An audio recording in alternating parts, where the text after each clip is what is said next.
The following may contain language which will be offensive to some people and inappropriate for children. Still here? Then pour your favorite beverage and let's get this fucking show started.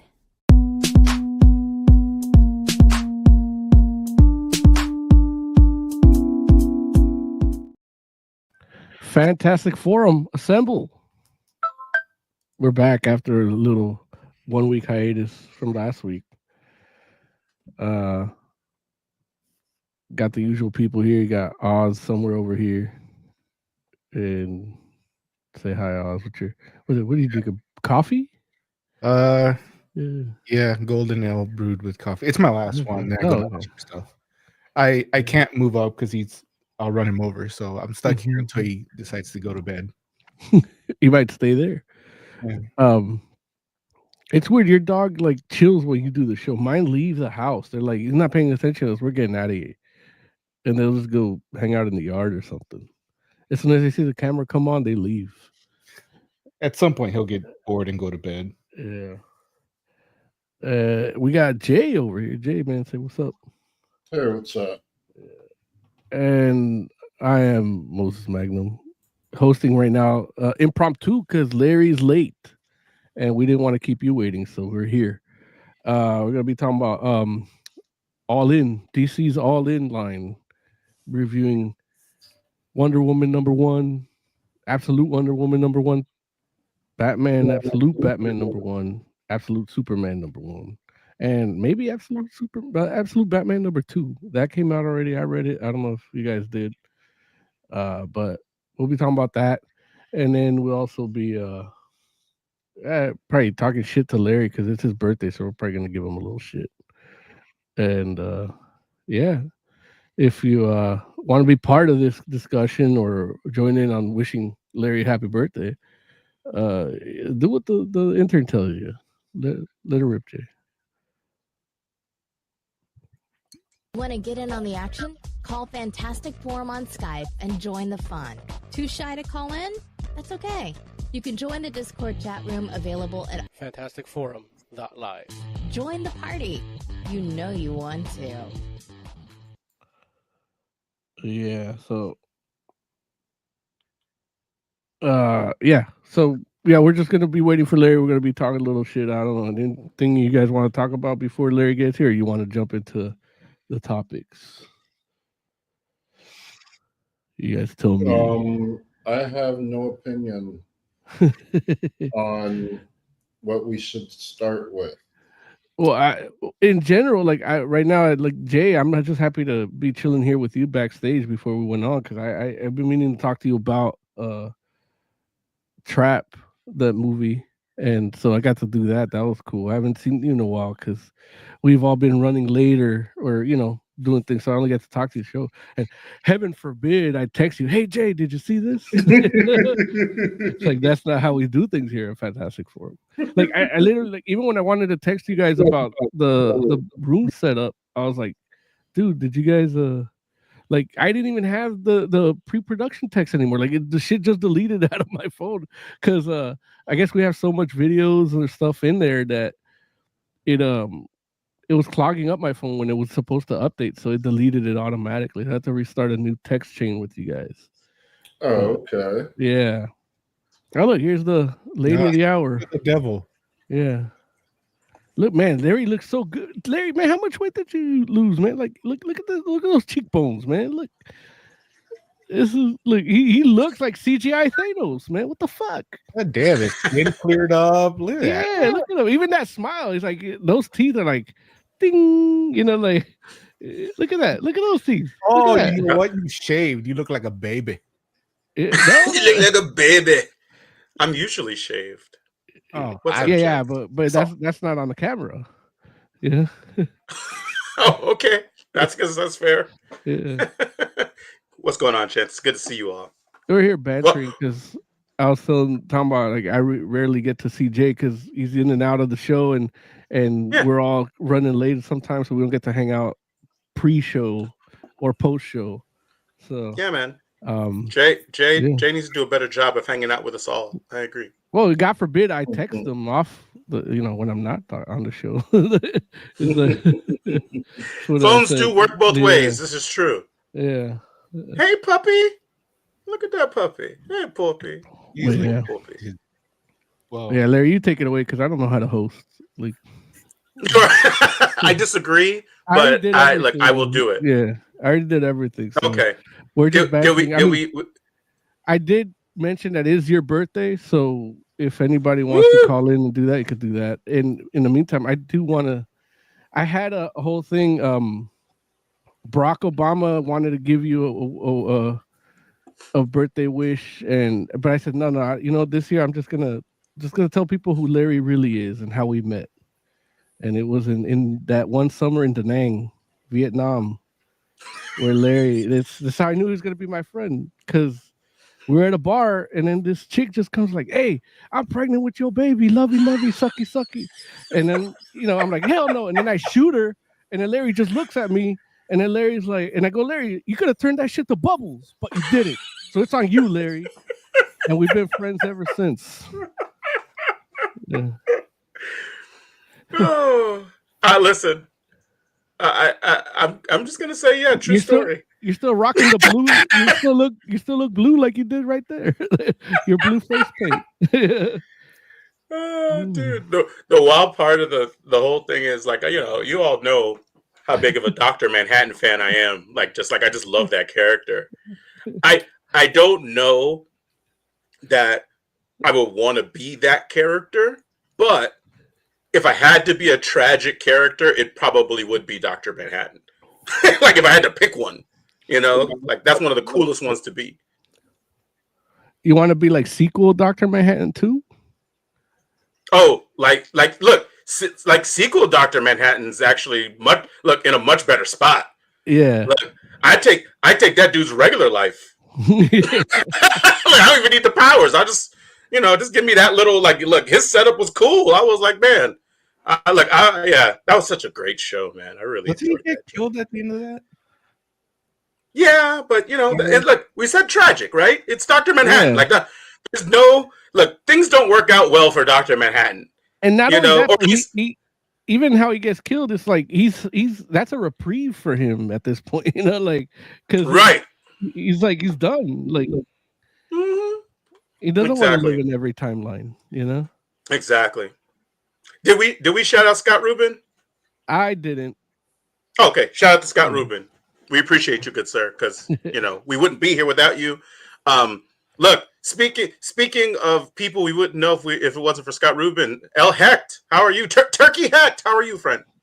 I'm good, man. Happy birthday. Thank you, man. That means a lot. Like, it means a lot that you're here. I don't have the Vietnam story like Mo does, but I haven't known you as long either. So This is true. That was back when we were in the war. Yep. Yeah, man. I was actually talking to Scott Rubin about you specifically, Hecht. Oh, just the other day. He was like, I don't know if I like that. Did he say who's Hecht? Yeah. No, absolutely not. He look. No, Scott Hecht is one of the people that is friggin' solidified in Scott Rubin's mind. You'll never forget Hecht. How? I didn't even think he knew me. I thought I was under the radar. Listen, look, something about your name in chat. I don't know. Something about it, like you're one of the names that stick. Yeah. Like other people that I've mentioned, and I won't say who, but people that I mentioned that I was like, you don't remember such and such? I thought I would be like, I would have been shocked, Mei Satsuma? No, see, I was like, first of all, I said I'm not gonna say any names. That's number one. I'm just talking about the ones that come to my brain. I wasn't there. I don't know what you said or not. You were there, Moses. What are you talking about? No. You need the conversation with Scott. No, you weren't in that ones conversation. I remember, like Derek H. Yeah. Like Derek who? Derek. Which one? You mentioned Derek or Tidikin. He's like, who? Yeah. Right. It's like Ukulele Shima. Damn, Chris Shima. Man, I would love to have a conversation with that guy right now just to see where he's at. he's probably doing all right for him. Well, I'm sure he's doing all right for himself. But he was probably an insurrectionist on January 6th. Oh no, not Shima. Nah, I don't know. Like, but the world is weird. The world is weird. Like some people you never knew would do that were there. Yeah. No. I mean, well, listen. Look, we all knew what. Well, I won't say we all knew. I knew what Shima's politics were. Yeah. And I have, there would be no part of me that would be surprised in regards to who I think he probably voted for, but I don't think he would do that. Like, but hey, what do I know? What do I know? Like, if they weren't there.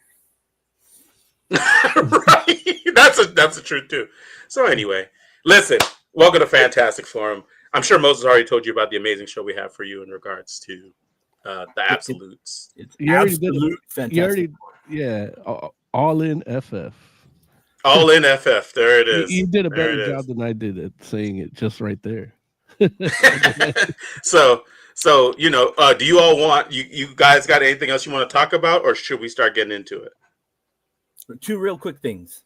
Yeah, talk to me, Heck, please. I read Wolverine Revenge up to the 3rd. Damn. That shit's wild. Yeah, I'm behind.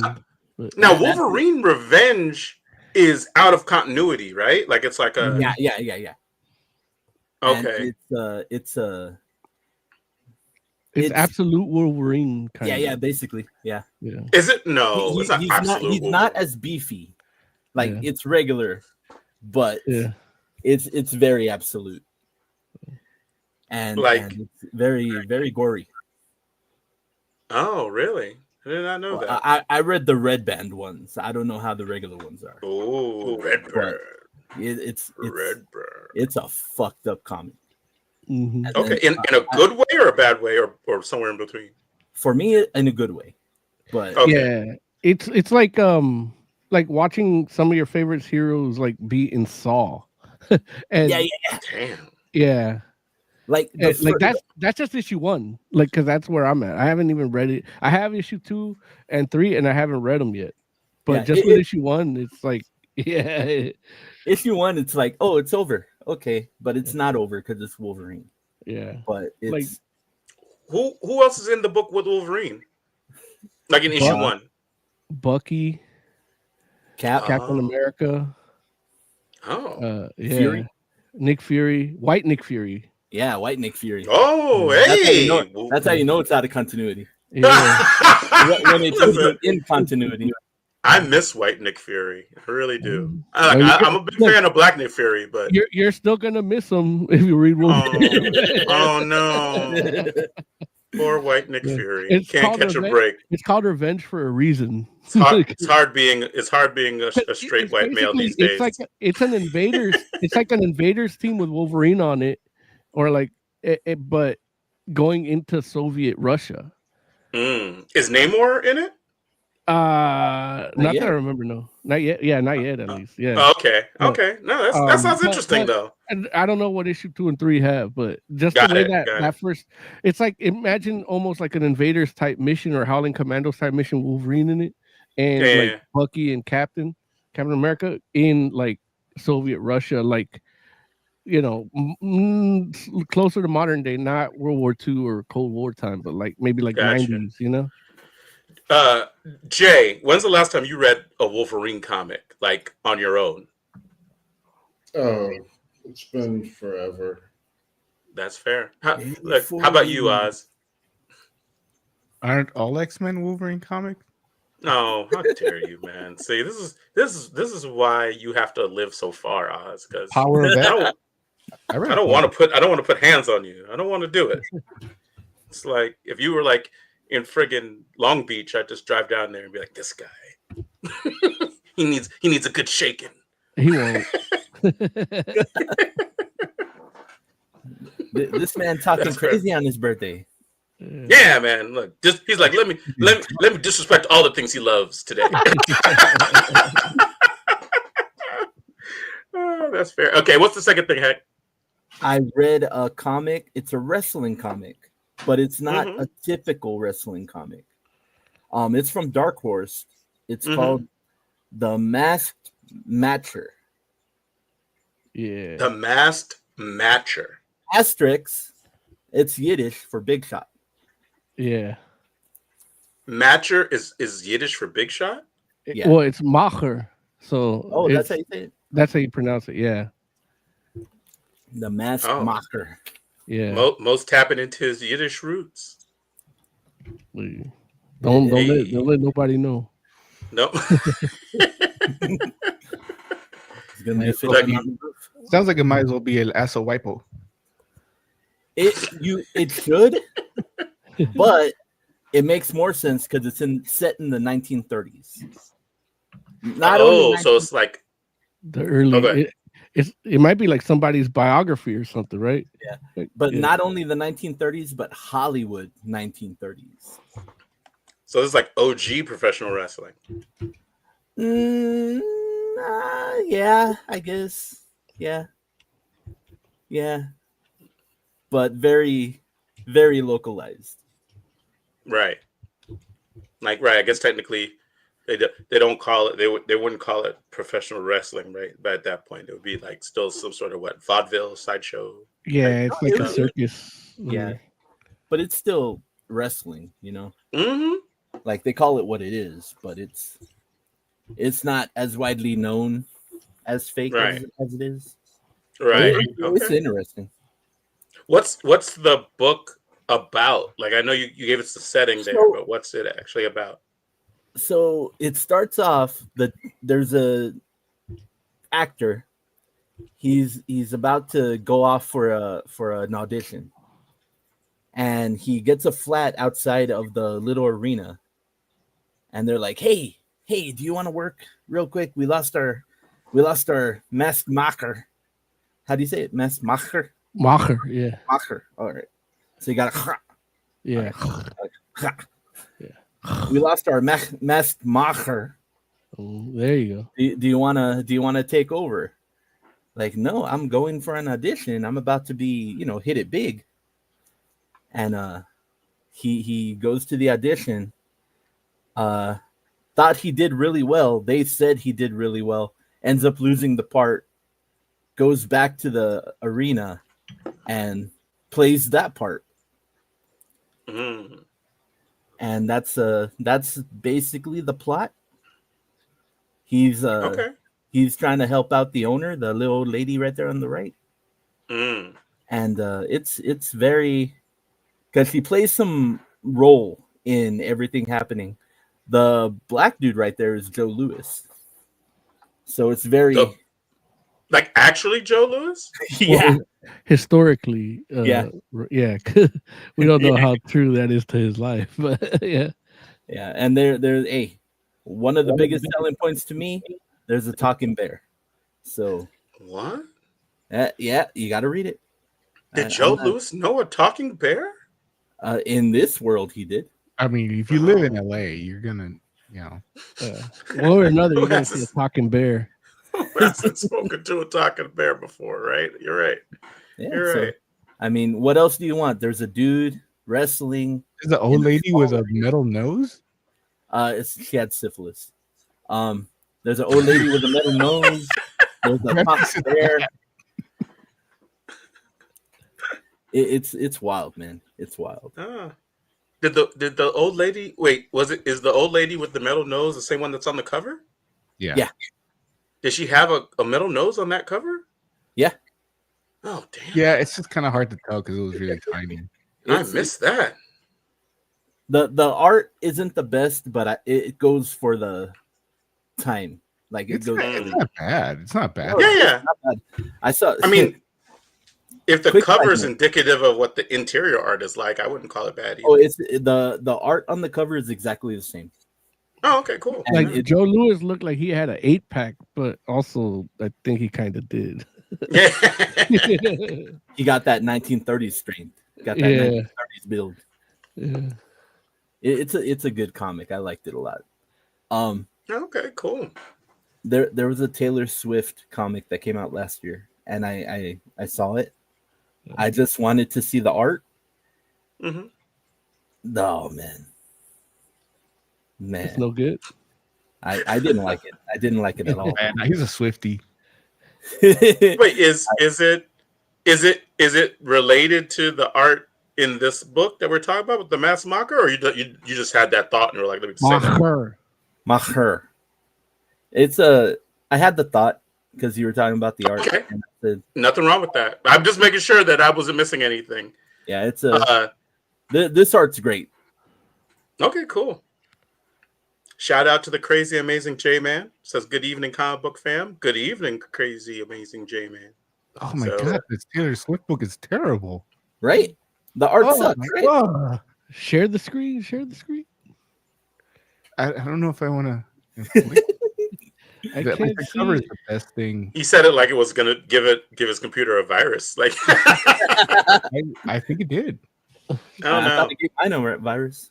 It's bad.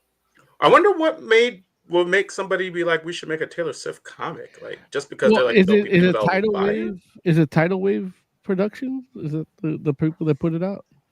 Because they'll do that. Like they'll just do random biographies that are unauthorized. So whenever it was very biographical up to 2009, 2010.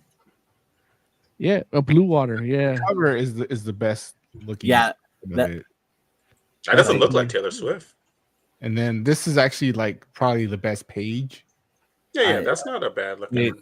And then it's just like downhill. It's all downhill from here, brother. Yeah. Who drew it? Penciler Eric Adrian Marquez. Okay. Or Marquez. He also did the colors, so he has like no. Yeah, you can't. Yeah, he can't even hide behind that. Like the line art isn't horrible. I think it's just the coloring. Man, look at that face. That was like an alien.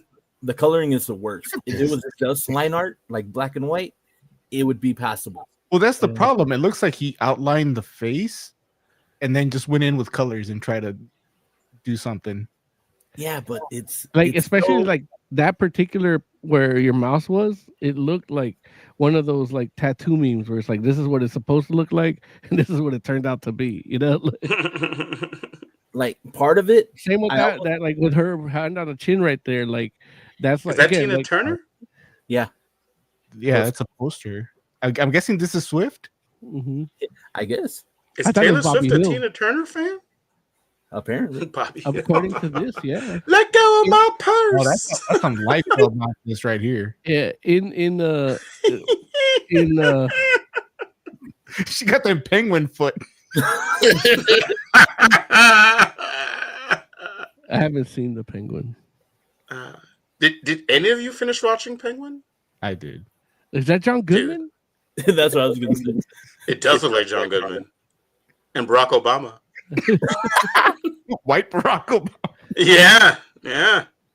Like, you know, don't get me wrong. Like, but that looks like Barack Obama, like how the top looks like John Goodman. I'm telling you, man. Jeez, man. Yeah, that's no good. That's no good.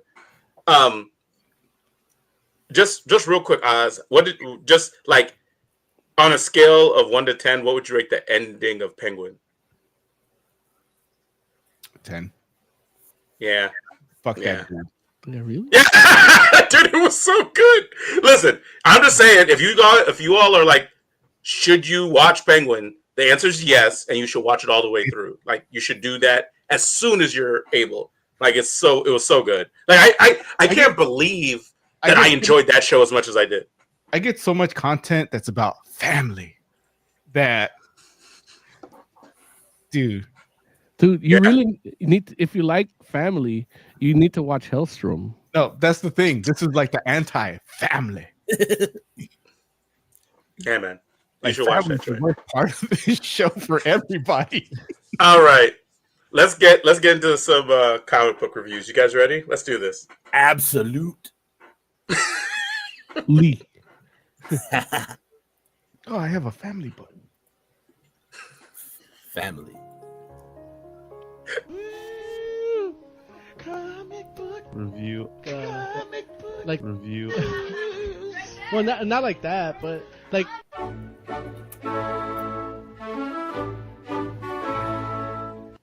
Indeed. All right. We're going to talk about some absolute DC comics. Where should we begin, gents? Like who wants to talk about what book first? Who's ready? Let's see. Look, you all look ready. Look, I see you, Joe. I see you got that steely look in your eyes, Joe. No. Look, heck, did you read any of the Absolute books? I read all of them, dude. There it is. All of them. Look, heck, why don't you tell us about Absolute Wonder Woman #1? Oh man, that shit's wild, dude. It's very different. Wild is it? It's very different from regular Wonder Woman. Man, who was the one? Who was the mother? She got exiled or whatever. Right. Was Cersei? No, not her real. Yeah, Cersei, Yeah, right? I think it was Cersei. Yeah. Yeah. And so the Cersei gets exiled from Amazonia. Amazonia, yeah. Themyscira. It's Themyscira, right? And she gets exiled to what? Hell? She gets exiled to hell. Yeah. The island of hell, yeah. Yeah, the island of hell. Hell is an island in the East Pacific. Yeah. Yeah. And they lost too. Yeah. Gotta go back to the island. And so then what was it? One of the Amazonians had a daughter, and they were like, "No, you can't keep it. It's going to hell."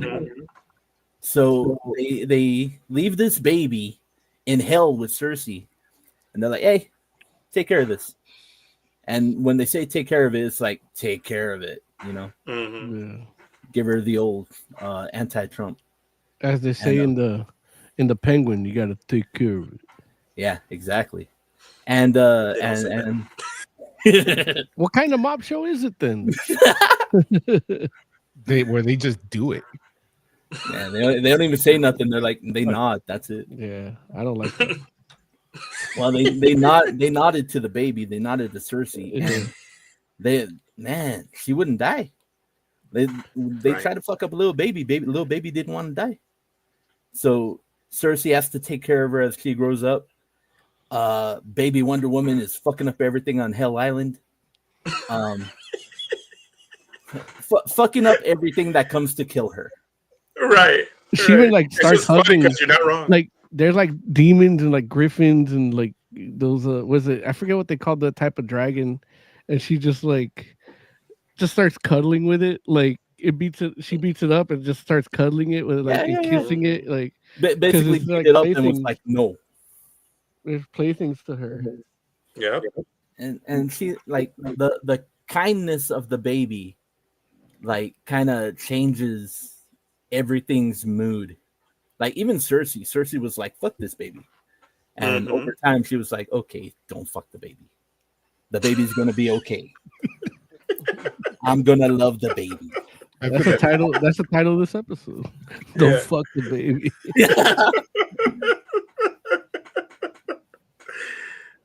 Happy birthday, Larry. Happy birthday. No, please don't put me with that. Please don't. And then okay, continue, Hector. I don't remember the middle part because I read this comic like 2 weeks ago. Yeah, of course, because that's when it came out.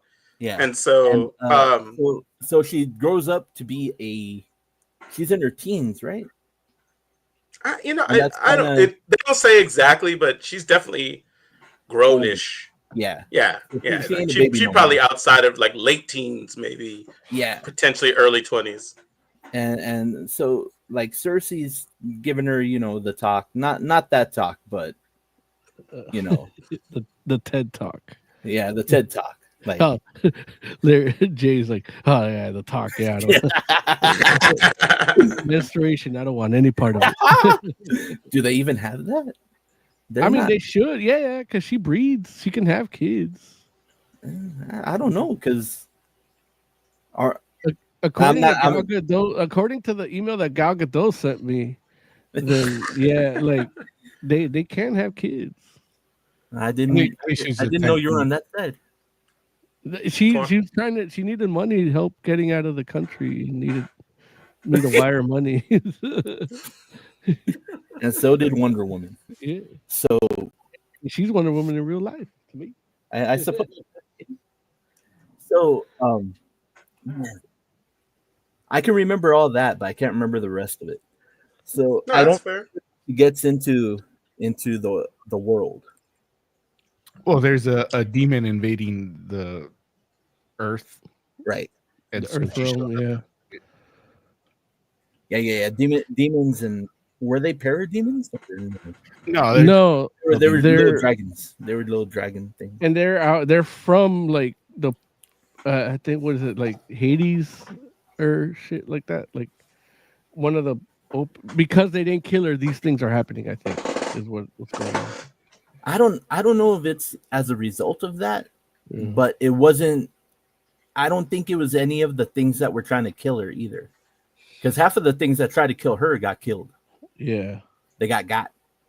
They leave it a bit ambiguous. I feel because like I don't if I'm remembering right, they don't actually show us like the moment where she actually leaves the island, right? right. It's like a time jump kind of right. Yeah. It's like she was on the island, and we do see her like become like grown, and we see her like discover that she's an Amazon, but we don't. But you can't say that word.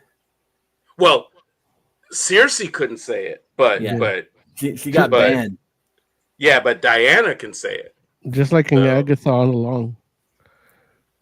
right. I'm so sorry. I'm a DC guy. So I'm sorry. How dare you? How dare you shit on my culture? My culture. So yeah, go ahead. In the beginning, Cersei got banned from saying the Amazon word. Couldn't say Amazon. It bleeped her through that. Every time she said it, that's all that came out. It's exactly like Agatha all along. Yeah, and then so she had to explain to Diana what she was without actually saying what she was. Mm-hmm. Then with the time jump, Wonder Woman comes into the world, and all these demons are trying to take over the world. We're sent to take over, and we're gonna fuck shit up, whatever. And then she's like, "No, I don't think so. Amazonians are supposed to protect this realm, so I'm gonna fuck you up." And that's what happened. She was yeah. So she turned into Tarna. You got to explain to the people who Tarna is, Mo, because only six of our audience members know. Well, whoever watched Heavy Metal the movie, the old animated movie anthology, like they've seen her, like she rides the little dragon thing, and that's kind of like when you look at Tarna, especially like in her newer iteration, her own comic book now, and then the design that Wonder Woman got is like it's almost identical. Like her riding that. That's interesting. That weird beast, and I don't have access to the stuff here because I'm not logged in as an admin, so I can't share like how I would want it to. But what do you want to share? Tell us a picture of Tarna, like riding like just, and then the cover of side by side the cover of Wonder Woman. Like it just looks like a Tarna comic book cover. The Absolute Wonder Woman looks like a Tarna comic book. So it's Taarna, I believe is how Tarna is spelled. So yeah, let's see if we can pull up some Tarna covers. I mean, real quick. It's the cover to the thing. To what? To Heavy Metal is her writing the right. Yeah. But that's like, and that's the cover of issue 1. But even like the newer, like Tarna's new comics, like her design is like a lot like Wonder Woman's design. Yeah. In Absolute, right? Yeah. Like for example, like this picture in particular, like it's less like pervy or whatever you want to call it. Yeah, I can't really show it, but it's yeah. Maybe if I lower the the brightness, maybe. Yeah. That's not Tarna. Did I do that? Yeah. Well, maybe a little more.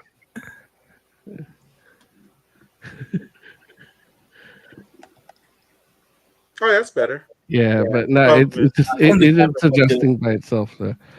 But I had a painting that I bought, a print that like kind of makes my point really well, but I don't have it here. I have it at the shop. How dare! I should have taken a picture of it. I showed it to Larry and said that, and he's like, "Save it for the show." I did. You know, I didn't take a picture of it. You can go away from me, please. No. Straight on you, Mo. That's what happens. No. Yeah, but I definitely can see the resemblance. Like, it does feel like there could be some influence between Tarna and Absolute Wonder Woman. Yeah. And so, and I wonder. I mean, the artist is Sherman, right? Hayden Sherman. Is that? I think that's the artist. Yeah. Like, I don't know if it's a thing where I know it's Kelly Thompson that wrote it, but I don't know if the design was something that they came up with together, or if it was like, you know, sometimes the artist will just come up with the character design on their own. It would be interesting to find out if there was any influence in that. Hey, have you ever seen Heavy Metal? Yeah. Can he draw her like that? Yeah. Right. Tarna. You need Tarna. Right. Well, they'd probably be like that chick from Heavy Metal. Yeah. They don't know her name. Right. Jay, what'd you think of this book, man? I liked it. Like, didn't like the art as much as like the Absolute Batman, but I liked the story and the setup. Okay. That was pretty. And it wasn't too far departure for you in regards to the Wonder Woman mythos. I wouldn't have minded if it was a little further. Look, but Jay's like, Wonder Woman sucks. No. Got it. Okay. Look, Oz, you're a resident DC aficionado. What'd you think about Absolute Wonder Woman #1? Same as Joe. The story, it's fine. Not into the art. I hate that she has a Buster Sword. Like, why? Oh, I forgot about the Buster Sword. Because it looks stupid. It looks stupid when Cloud wields it, but you know he's the original, so fuck it, keep it. But it's just, I don't like it. Just give her a regular damn sword. She doesn't need that giant hunk of metal. Again, I refer you to Tarna. Yeah. Sword? No, that's what I'm saying. She has a normal sword. Yeah, it's like flaming. Should have been more like up. Yeah, but okay, I get you.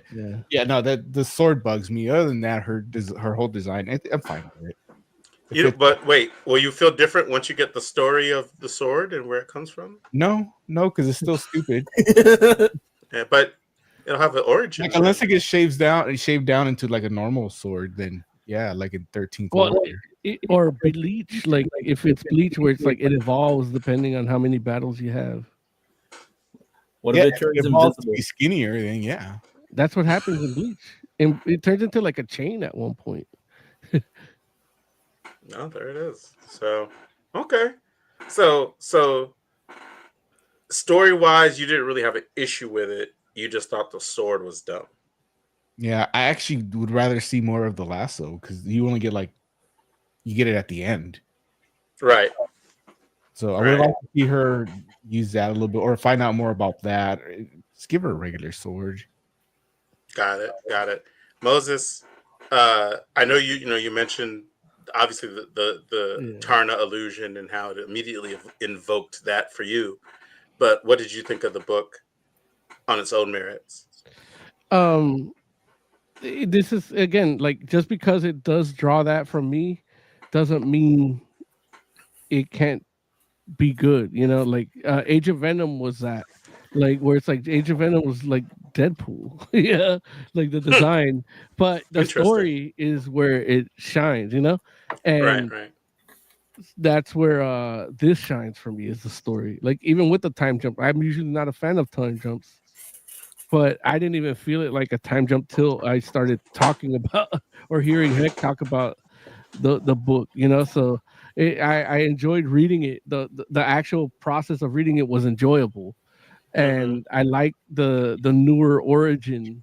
You know, everybody's been trying to do that within the DC universe. Yeah, every time they Right. do a crisis or something, they try changing it, making it more mythological, more, you know, archaic, or fitting more towards the myth of the Amazons, and then sometimes a little in a way that works, sometimes in a way that doesn't. So they keep rebooting, So doing that here, it was good, and that for me, it's because it wasn't that far of a departure from what I already expect from Wonder Woman, and that's where, like, when Jay's like, "Oh, I would have liked or wouldn't have minded if it was more."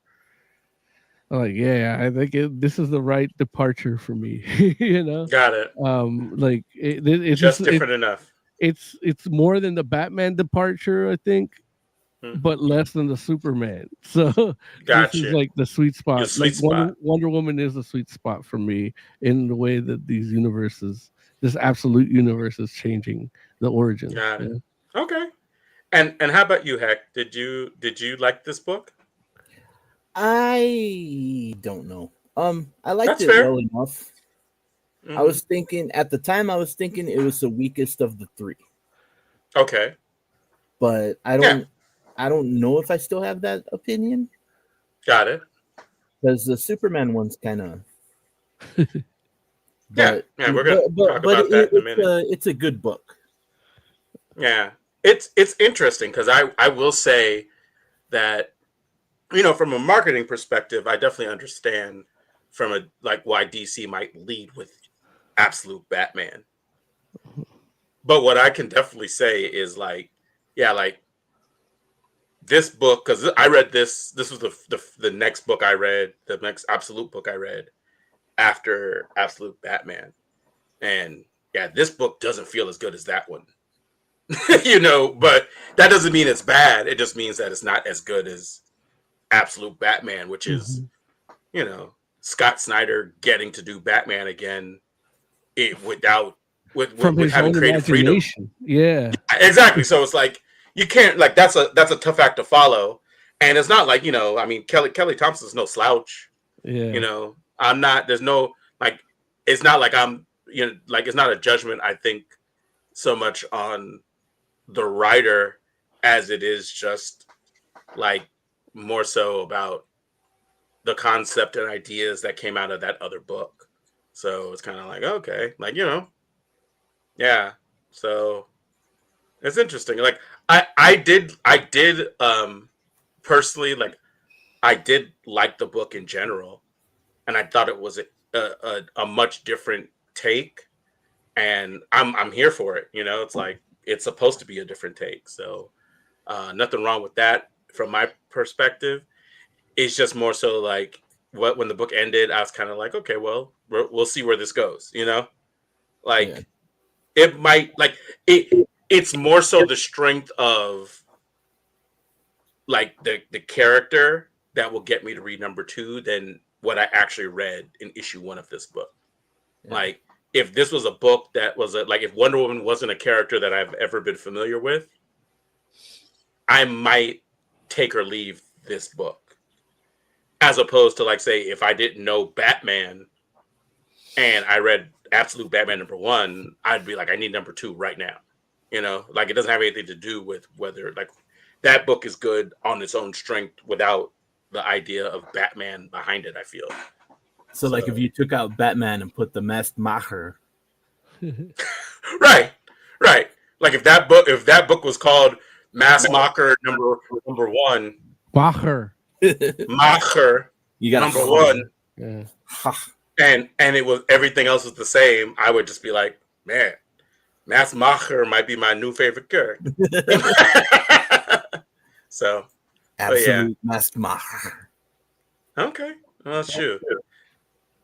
Anybody got anything else they want to say about Wonder Woman, Absolute Wonder Woman number 1 before we start doing some ratings? I wish I had read it before the other 2 Absolutes. That's interesting. I think I would have liked it better if I had read it first. Yeah. And again, it's I don't think I don't like. It probably would have been a mistake for DC to release this first. Yeah, I totally understand why they did Batman, but of the three, the origin of Diana in this one is probably my favorite origin of anybody right now. The Yeah. best reinvented origin. Yeah, I'd could agree with probably that. agree with that. Yeah. Like And it was at least the most interesting. And that's where this book is kind of, I guess, if I want to call it weird, where it's like the origin of this new Wonder Woman or iteration of Wonder Woman is really good, but the actual what she does actually isn't. And I don't know if it's because of the way they chose to do the book, where it's like it does a time jump, so you see her origin and then you see her here, whereas in the Batman it's like interwoven in the first issue, you know, and. And I think that's what helps. You're seeing him. You're seeing it through Alfred's perspective, and then you're seeing it through Bruce's perspective as a kid, and watching him grow and jumping between Alfred and Bruce until it becomes Batman. And that's just the structure. And again, that's just a way of like they literally could have just done what they did with Wonder Woman with Batman, and it would have like. It's just editing. It's not just the writing or the drawing. It's just where they choose to put what, you know. Mm-hmm. And yeah, I don't know. We'll get to Batman later. Even though I will say that for Wonder Woman, I personally did feel like the stuff on the island I found more compelling than whatever was happening. That's what I'm saying. If they would have interwoven it like they did with Batman, you probably would have had a better experience reading the exact same thing. It's just a different way of presenting it to you. Yeah. Yeah, that might be true, but I will say that I felt the action sequences. No, but in Bat. No, I'm just playing. I can say the action sequences in Batman were really interesting in and of themselves as well. Well, that's the art, like you know the that might be true. Maybe the script, the notes that he got, and you know, but that could be the case. So, I mean, you got to remember Nick Dragotta is like he worked on those Hickman Fantastic Four books, you know, like so he knows how to work with really like meticulous writers, you know, and Snyder's one of them. Yeah. Okay, well, shoot. It's a good pair. Anything else before we rate? All right, let's do it. Heck, what would you rate Absolute Wonder Woman #1? I'll give it a 3. Because I feel while the origin is really good, the final part of the comic was kind of like, what? You know, some of the action in the later part isn't as good as in the origin story. Okay. So cool. A 3. Sounds good. Okay. Oz, let's go to you, buddy. What would you rate Absolute Wonder Woman #1? I'm probably gonna say 3 also. I mean, the story's fine. It is probably the more interesting of the origin stories, but I don't know. I didn't like. I didn't enjoy it, but I don't regret reading it either. So I'll just go with 3. Okay, that sounds fair. Jay, let's hear what you got to say, man. Absolute Wonder Woman #1. What would you rate it? I would give it a 4. I just wish the art were better. Got it. Okay, that's fair. Moses Magnum, what would you rate it? Absolute Wonder Woman #1. I give it a 4 also. I feel like what Heck said, like it is true to what I feel reading it, but I did want to read issue 2. Like I'm excited to read issue 2. So, and that earns a point because that's what a #1's supposed to do, you know? So, and again, it's an interesting origin, and you know, the stuff that happens, but again, like I want to see what happens. I want to see this Wonder Woman flourish. Like, see what else she gets into, you know? Right. Okay. As for myself, I would give it a 3.5. I think ultimately, like, I felt like the origin was interesting, and I felt like that actually was the part of the book that stood out for me as like the interesting, like even just the conversations between Diana and Cersei for like something that felt more compelling to me than the like, you know, random demon encounters, and something about like those action scenes just don't quite hit. But the character itself I'm interested in. And, you know, this is the thing where I think for me, I was actually like, I feel like Absolute Wonder Woman might be more interesting in the dynamic of how the character fits into the greater world, you know, like outside of whatever outside of she hell. has. Well, yeah, or not even just outside of hell, but like I guess like when the characters start interacting with each other, that might make for a better like environment for Absolute Wonder Woman. But you know, but we'll see. I still want to read issue 2 as well, but I think it's just more so about seeing where this version of Wonder Woman goes, as opposed to like, you know, on the strength of the book in and of itself. So that's where I'm at. Okay. Unfortunately, You all ready? I must leave you now. What, Jay? What you give us a hot hour? That's it, huh? Okay. Hey, that's what happens sometimes, man. Do you want to? Batman? What? Tell us what you loved about Batman or hated and rated real quick. I didn't read Batman. Oh, okay. What? Did you read Superman? Almost. Okay. What the world does that mean? So it's supposed to I almost read it. Expect the video from Jay. I'm gonna go to his house Black Friday and film him. Jay, what's your review, motherfucker? Yeah, there's a good shake in this, Jay. Yeah. You ready up the street, Jay. Yeah, like he's gonna be with his hose and shit, and we're gonna be coming in his face like TMZ. Jay, the public wants to hear what you think about. Yeah, we're gonna do that shit. Absolute Jay. He's gonna throw up his stuffing. All right, Jay. Bullshit. All right. Talk to you later, man. Oh, thank you, friend. I appreciate you, buddy. All right. Later. That's too funny, man. Okay. You guys ready to talk about some Absolute Superman? Yeah. Oz, why don't you talk to us about Absolute Superman, man? Absolute Superman is the tragic tale of them trying to reboot Superman and being terrible at it. Damn. Okay. Is it that bad, Oz? Why? So where do you even start? Like, it's like this Superman can never mean hope for anybody. Like, no, his origins, like, well, they don't tell us how he gets to Earth in this first one.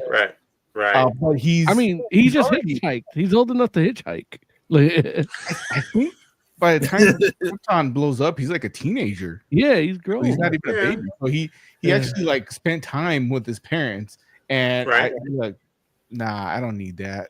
That nonsense. What's wrong with him actually knowing his parents?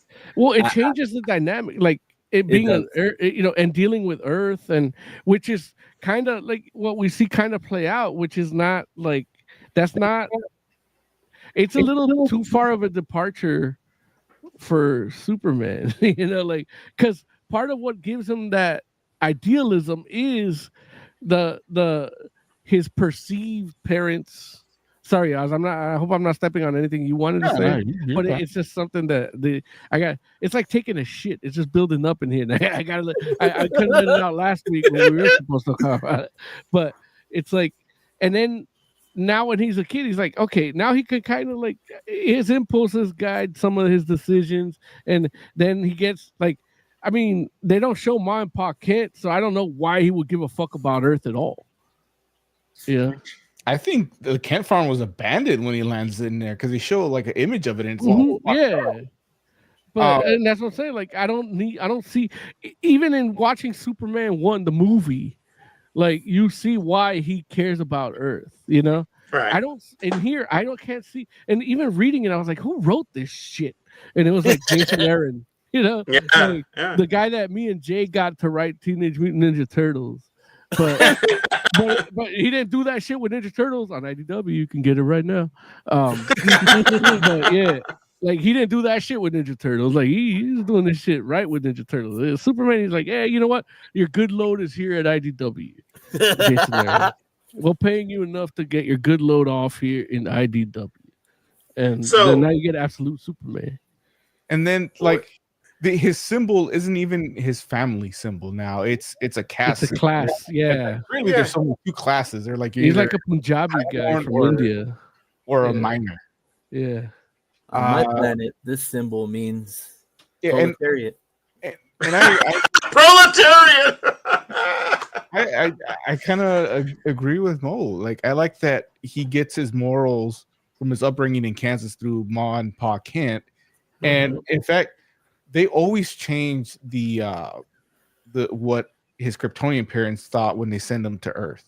Like he sometimes he's like, oh, you're going to be a god there. Sometimes, hey, you're there to protect people or what. Like they change that all the time. But the consistent part of his story is where he gets his morals, which is Ma and Pa Kent, and that's gone. I don't like that. I don't even think his Kryptonian physiology gives him his powers. I think it's the suit powering him up. So he's got an Iron Man suit with AI in it, like that. I don't know. And that's where I kind of like. I had a Larry. I don't know if you call it like a conundrum or because I don't know. You know, I don't do white words, but because that's where it's like you know, like when I read Ultimate Spider-Man #1, I hated it because it was too much like the original Spider-Man, but too different too, you know. And then here it's like I'm having the same thing with the Superman. It's like, you know, in my darkest times where I felt like shit in this life that we live, you know, through. Yeah, I've always looked to Superman for my idealism. It's like, well, I can at least, you know, truth, justice, and the American like that's been my ideal. It's been a beacon to me in here. Where the shit's fucked up. This Superman doesn't do that for me. Yeah. Yeah. And I think, and that's not, again, that's my problem, not Jason Aaron's. So if you want to read this book and you want to enjoy it and you can enjoy it, then I'm happy for you to enjoy it. I cannot enjoy it. The idealistic Superman isn't there. He's as fucked up as the stuff in Mo's brain. He's a Superman I would create. And that's not what the world needs, especially not right now. Like that's not what the world ever deserves. And I'm the dude that wants to snap it out of existence. Yeah. What were you gonna say, Oz? Even I just went through it real quick. Even like the image of Brainiac pissed me off. Because like they don't show him from the front. He's sitting at sitting at his computer or whatever. His head is literally a brain, and I just got angry. Like just because his name is Brainiac, like he's a cybernetic being, but he's got like a brain. Yeah. There's a Swedish, like I would have been happy if he was a hologram. You know, like he's just a construct, an AI construct that uses the vehicle. Like he's the one that could have been like when they did Galactus as a swarm of planes. Like Brainiac is the one that could have been a swarm of planes. You know what I mean? He's the one that could have been a cloud, but not like a nebula in the space, but like a cloud, like where you store your data. Yeah, like you know, like it could have been a OneDrive. The way, well, not OneDrive, like that. Maybe Google Drive, you know. But again, they're so like, especially with what we know about technology and AI, and you know the fears that we have now. The way to do Brainiac could be he could. I'm sorry, Jason Aaron doing the good load on IDW reading Teenage Mutant Ninja Turtles, because the way you can handle Brainiac now with what we know about AI and automation and things like that, like you could get real creative with it, you know. And he regurgitated anything we've ever had about Brainiac, just in the design, just the way it looked, and really just did Superman like in a way that like nobody ever wants to see Superman. Jason Aaron did Superman in a way that no one ever wants to see Superman. Yeah, like that. Like if it was like an Image Comics like archetype or analog, okay, yeah, I could do this for 6 issues, you know. But this isn't this. If you're gonna create a new universe, Superman, like this isn't it, you know. It's like he never read a Superman. Like he doesn't know what Superman is. Like they told him not to do anything that was already there before. I am speaking overzealously a little bit for humor. I don't know what he's going to do in other issues. I do want to read the other issues to see what he does, but this is not my Superman. Like I feel like the little kid that told when I showed him like what Bumblebee used to look like, and he's like, "No, I don't like that at all." I know. That's how I feel about. But you got a little Bumble baby. but I am again. It did intrigue me to keep reading, which is what a good number 1 does. Yeah. What about you, Hecht? Oh, what were you gonna say, Oz? What? Not me. It does like every like 2 or 3 pages. I just kept getting angrier. He's sleeping in a shack made of corrugated metal, and there's this giant high tech solar panel on top of it to charge the suit. Like, dude, you can't just go outside and stand there. Like you got. Pissing me off. Hecht, how did you feel about Absolute Superman number 1? You know, when the New 52 started, I got the first 6 issues of Action Comics. Right. I thought, wow, this is a different Superman, but it still stays true to some of the old shit. Because like one of the shirts looked like the old Fletcher logo. Right.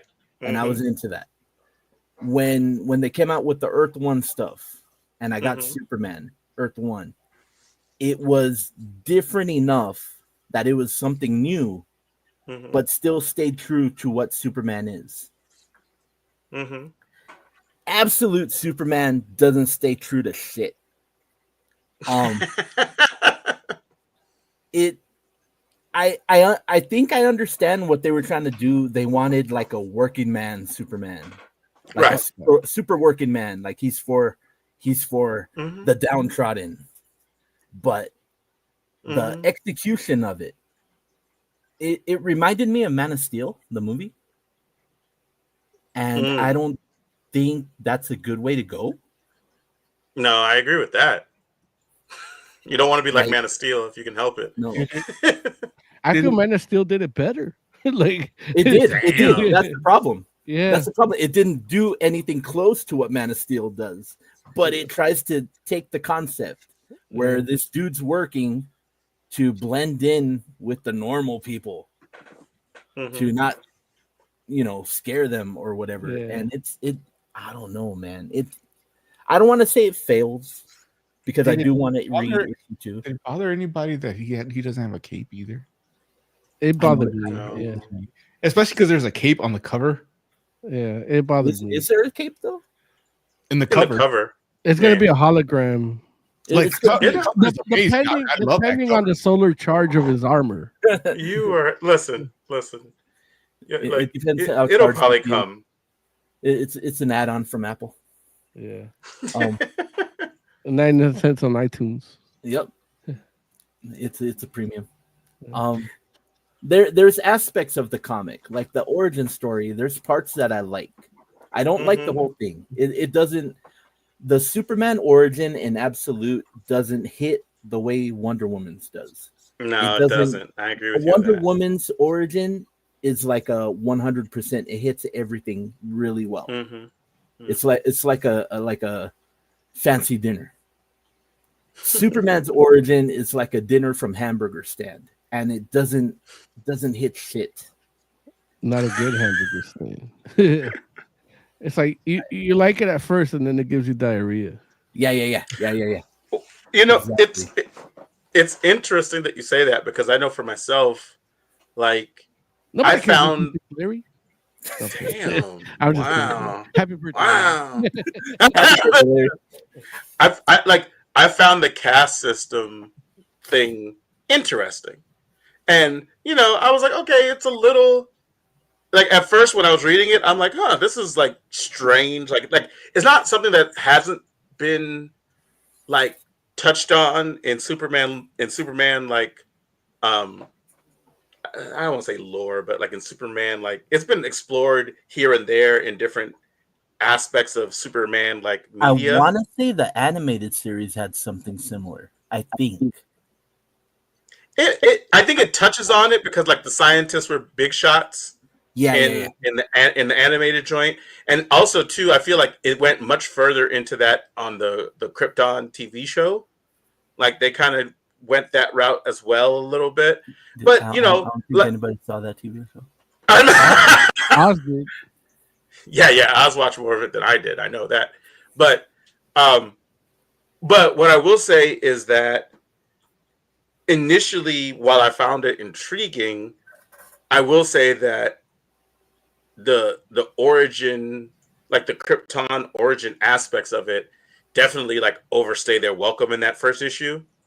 Like it just ends up being like, okay, like we're still here talking about like Jor-El, you know, like, but not in a way that's like extra interesting. It's just like, you know, like it, now as I read the book, I understand a little bit more why that like the background plays in a more important role, at least in my understanding of the book, or and how I received the book.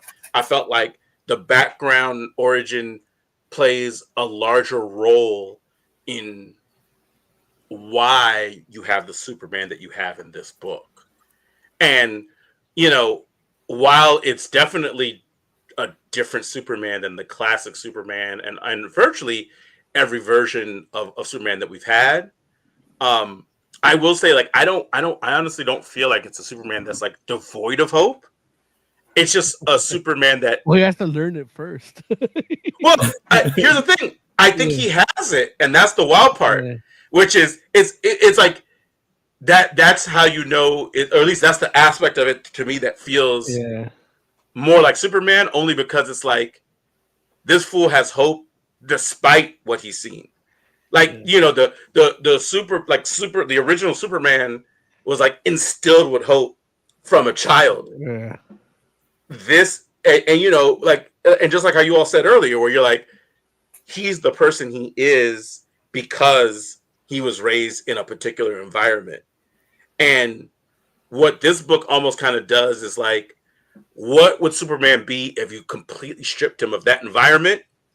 And it kind of shows at least like he would still be a decent person. Yeah. It's just his worldview would be shaped differently because he's like, all he's seen is the worst of people. Like he saw his dad get like ostracized despite being correct because of, you know, his ideas didn't fall in line with what the masses wanted. And at the end, his world got destroyed still, and it could have been prevented because if people would just like had been humble enough to like listen to an alternate opinion, right? Yeah. And then he comes to Earth. We don't know how again because they don't tell us. And he sees. It was sorry. I don't mean to correct you, but it was alternative fact. He comes to Earth and he sees the same kind of like he's like I already saw my planet die, and I see that you all here are even worse than what they were up on my world. And he's like, I'm still gonna try to help you all as best I can. You know, you know what I'm saying? Like I'm gonna help you all because I can't stand to see like people being subjugated because that like I thought it was wrong back where I'm from, and I think it's wrong here, and I'm gonna try to help you all be better. But he's just like, I don't know if the fate of this world is gonna be any different than the one I just left because y'all are terrible too. But you know, I'm gonna try to help anyway. And so I'm just like, okay, like you know, like it's a different take. Like you know, like it's probably the most radical take on Superman that I've ever seen. And the suit. Yeah. Well, you know, I don't even know. Like, I understand why you all feel the way you do about the suit, and why you would look at what you saw and feel like, okay, like, yeah, it's like the suit's giving him the powers. I'm not sure that that's the case. Like, I feel like the suit might, be like a amplification type device, but the way that they were talking, I kind of feel like it's just a way for him to get. Back in my day, he just wore a black suit to absorb more light. Like to get the solar rays. Or go naked. like when he had a mullet. Get vitamin D on your D, yeah. So sunlight on your taint. Like he obviously has powers because he was running around being quick without the suit on. But that could be the Flash. Like he could tap in. Maybe he's the Flash and Superman. Absolute Flash Superman. Yeah. I don't know. Speed Force. That's why we got to read issue 2. Yeah. And that's one of the things it made you want to read issue 2. Yeah. Also, the suit might just be powering him up, but the fact that it glows makes me think the power is in the suit. That's for the kids, man. It gets toys. When they make a movie, you could be right. You could be right. The other thing about this book that I found intriguing was, like, the way that they handled the whole the Lazarus thing was interesting. Like, just like how it kind of has like almost like a like, I don't even know, like it's almost like they have like multiple taglines for Lazarus, which is wild. That is just like, well, I'm not mad, where I think one they were like Lazarus is peace, and then there was another one where somebody said Lazarus is something else. I don't remember, but that was interesting, like, just as a backdrop type deal. And then the whole Peacemaker situation, like not with just, of course, like the character itself, but the fact that it's like an entire like organization. Yeah. The whole security outfit. The whole are peacemakers. Yeah. Right. And so that was an interesting type of deal as well. And then of course the big part that is the whole difference in situation and relationship with him and Lois Lane. Yeah. Which is like, I forgot about Lois. Yeah. And so I'm just like, so did Jason Aaron. Lois kind of made sense because her dad was a general. Yeah. Right. Like, absolutely. I don't have a problem with that. I have more problems with Superman than I have with Lois. No, I don't have any issue with it at all. I thought it was actually really interesting, and I thought that by itself is a dynamic that's worth exploring and kind of like, oh, okay, like I would buy issue 2 just to see where this goes, But I think Lois being a departure from a reporter, like just being straight up military, is a very big departure from anything from the other absolutes that we've seen. Well, not Batman though, but they still give her the reporter instincts. Like she's the one figuring shit out too. So I like that. Right. Which they have those people within the military too, like they kind of analysts. And exactly. So she can fit those parts within the military. And again, absolutely. like Jason Aaron just doing whatever the fuck he wants, and like, they should just make the Lois comic because they did her right. They did her more right than Superman. Where's absolute Lois Lane? Yeah. She's right here. Oh, it's coming. It's coming. Oh, she's coming. All right.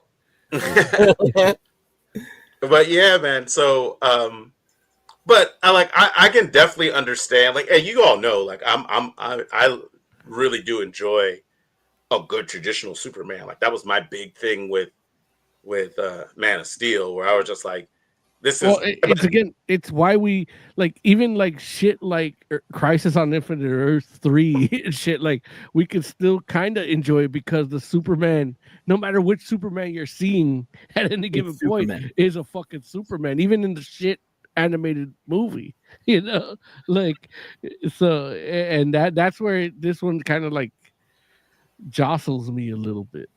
Yeah, See, it but rattles my I guess foundation. see, and that's the thing though, where it's like, while I definitely agree with you that like this Superman um doesn't personify hope Yeah, in the way that we're used to seeing Superman personify hope. specifically It's like, me because it's my problem, not Jason Aaron's problem. yeah, I feel like Yeah. this Superman feels closer to a traditional Superman than the Man of Steel Superman. Like the Man of No, Steel yeah, Superman, I get that. Oh, yeah. Yeah, it's just like damn near cynical, and that's because Pa Kent was cynical. Mhm. You know, like you don't have to help these people, and it's like, what? What do you mean you don't have to help these people? And that's the difference. Like you know, like dude, like, and that's why I'm like, okay, like in absolute Superman, despite having all this, like his life being messed up, and you know, like not getting raised by the Kens, still is like I gotta help people, like at my own expense, and that's Superman in a lot of ways too. yeah, but this Superman also feels like maybe he wants all the mining material for himself to power that suit. Like, you know, like he's not 100% like, oh, okay, despite my pocket, he might prove no. I think the Superman might be the villain of the absolute universe. Hey, we'll see. Yeah. We'll see. I mean, also like And real then Mark Superman, Waid's gonna be like, man, fuck you. like real Superman, like has a job, he inherits a farm. Like Yeah. we know where he's getting his money from. This dude, has like, I'm pretty sure he's stealing shit. Like he has kids, What? they grow up to be teens. He just beat the fuck out of Doomsday with good ass CGI. Yeah, dude. Like I saw a picture. They had a picture of Doomsday in daylight, like which is like it's hard to do with special effects because Yeah. this motherfucker like just a still picture look fucking dope. And I'm like, man, Really? like, I'm proud of this fucking series. Like You're gonna make me go see I'm this. behind.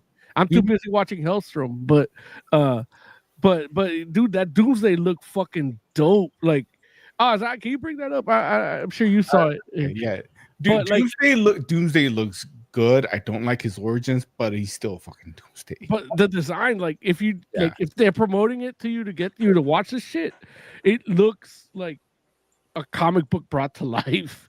Like, Really? and the thing is that it's a special effects shot in daylight, which is like Yeah. a no with CW budget, you know. So, When you but say they- special effects, is it CG or it's is CG. it like It's CG, and everything's happening in daylight, which is hard to do. Like you can't make it look. You can't not make it look bad in daylight when you're doing special effects. That's why everything's always in shadows, or you know. Right. All these And- night shots. Yeah, and I just saw like it was literally like just a still picture, and I'm like, God damn, I need to be watching this show. Like, I'm Okay. almost done with see Hellstrom, this. so I'm gonna watch that next. How far behind are you? I'm still on episode 8 of season 1. Oh my god, What season is it on now? Like the last one. 4. But right? I think it's like 4, and it's the last one. Yeah. oh, okay. Oh, damn. God Yeah. damn. Yeah, that looks really good. That's not even the picture I saw, but that looks good too. That's a different angle. Like, Which one did you see? Like the one? it was like it was kind of like that, but he was like about to attack, like you know, and it was a tighter shot. I didn't get to see his shoulder and everything. Like it might have been Does- that same does he picture have- just cropped, but it was definitely like yeah, that shit look. I mean, the shit looks amazing here too. So Does he have the I'm- green pants, Oz? No, he's got no pants. Oh, Ew. that's where they messed up. full commando. Fucking Jason Aaron. Yeah, fuck that guy. Damn. Poor Jason Aaron. Hey, He's no, at no, home right no, now. He's like, I hear them. He's cashing his IDW check. Right. So Jay and I made sure he shoots his good load. Take that like you want to. So okay. So okay, cool. So anybody got anything else they want to say about Absolute Superman before we give it a rating? I like the origin until they show that Superman's an actual kid instead of a baby. Mm-hmm. And I think because they didn't show everything about it. So I think in issue 2, when they continue it or finish it, it'll show where he gets his morals, where he gets his. That's the one I saw, the bottom one. Sorry, heck, I didn't mean to cut you off. Yeah, no worries. Yeah. Damn. Yeah, no, it. I want to tell you stuff, but it's like spoilers. You can tell me. Spoilers, Oz. No spoilers. I love spoilers. No, don't listen to Moses. No spoilers. No, it's not a spoiler that Doomsday at some point kills Superman. What? Right? What? It's Superman and Lois? Dude, when I say he kills Superman, like in the comics, they conned it where he was like unconscious and he gets and all that. In the show, the command is bring me his heart. And goddamn, he brings the heart. Damn. And then what happens? Superman. No. The end. That's how the show ends. It's like it's Lois holding the body. That's like the kids next to her, like, with his cape hanging on the pole like a flag. Right. Oh, dude. No, but and then it's like, thanks for watching. I am shedding a tear for that Superman because that Superman was the shit. Like, I know I hated that Turkish Superman, but I hate that. You need to learn how to shave. It's so fucking done. It's like it's done so well. Well, the thing is, he was so good at that the father Superman, the parent Superman, the husband Superman, like it made me a better husband. So it's like, again, in my dark times, I looked to Superman for hope, and this book can't do that. Bring it back to the book. Like, this book don't do that. Like, I can't look to this Superman for shit other than maybe solar paneling. Yeah. Again, that's my problem, not Jason. Jason Aaron probably had a good home. Although after reading Men of Wrath, I'm pretty sure he did it. But maybe this is his fantasy for Superman. Maybe this is what a man who grew up with the people from Men of Wrath would be. I say let him cook. Yeah. Oh, look, we wouldn't hire him in IDW if we didn't have faith in him, and I will give him faith in this. Like, again, I do want to read issue 2, 3. Like, I'm gonna keep reading it to see what he does with it. Same. He can't tell us at the IDW meeting, so. so let's go ahead and rate it then. Hecht, what do you think? What would you rate Absolute Superman #1? I'm gonna give another 3 because there's aspects that I like, but there's a lot of things. There's more things I don't like than I like. Okay, cool. That's fair. Moses Magnum, what would you rate Absolute Superman? It's a 3.5 because I did like the art a lot.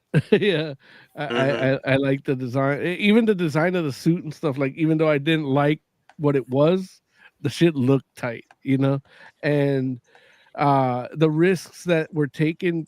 Again, part of the reason I hated Ultimate Spider-Man when it came out was some of the shit I hate here, like the opposite of why I hate it here. So it's my problem, not Jason Aaron's. Like, this is worth a read, and but again, if you really want a good Superman, watch Superman and Lois and My Adventures with Superman.